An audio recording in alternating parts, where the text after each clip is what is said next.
Serba-serbi astronot. Siapa yang bercita-cita menjadi astronot? Astronot adalah orang yang bekerja di bidang antariksa. Biasanya astronot bekerja di lembaga antariksa suatu negara. Astronot juga menjadi salah satu orang yang bisa pergi ke ruang angkasa loh. Tapi sebelum bertugas di ruang angkasa, astronot harus mengikuti pelatihan selama beberapa tahun. Mereka berlatih di badan-badan antariksa, seperti Badan Antariksa Amerika yaitu NASA, Badan Antariksa Eropa atau ESA, dan lainnya. Dalam pelatihan, calon astronot belajar berbagai ilmu teknik dan sains yang berhubungan dengan ruang angkasa. Mereka juga belajar ilmu kedokteran dasar loh. Selain itu, calon astronot juga belajar tentang pesawat ruang angkasa dan stasiun ruang angkasa internasional atau International Space Station yang biasa disingkat ISS. Saat pelatihan itu, calon astronot mengunjungi pusat-pusat latihan astronot di berbagai negara. Misalnya NASA Johnson Space Center di Amerika, European Astronaut Center di Jerman, dan Yuri Gagarin Cosmonaut Training Center di Rusia.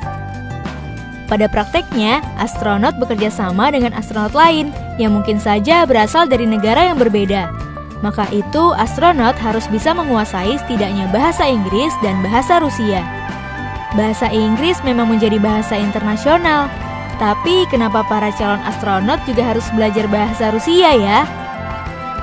Rupanya saat bertugas di Stasiun Antariksa Internasional, astronot harus berkomunikasi dengan pusat kendali misi ISS yang berada di Rusia. Maka itu, para calon astronot mendapatkan pelajaran bahasa Rusia sebelum bisa pergi ke ruang angkasa, teman-teman. Oh iya, menurut penelitian, keadaan di ruang angkasa mirip dengan keadaan di dalam air. Untuk melatih tubuh dengan keadaan seperti itu, calon astronot harus berlatih selama berjam-jam di kolam renang Neutral Buoyancy Laboratory atau NBL. Kolam renang itu dalamnya 12 meter dan berisi 22,7 juta liter air. Selain berlatih di dalam air, calon astronot juga harus berlatih agar bisa bertahan hidup di alam liar, misalnya hutan. Hal ini agar para astronot benar-benar siap tinggal di ruang angkasa yang keadaannya berbeda dengan di bumi. Teman-teman, siapa yang tertarik menjadi astronot? Bersama Mombi, ibu dan anak semakin akrab.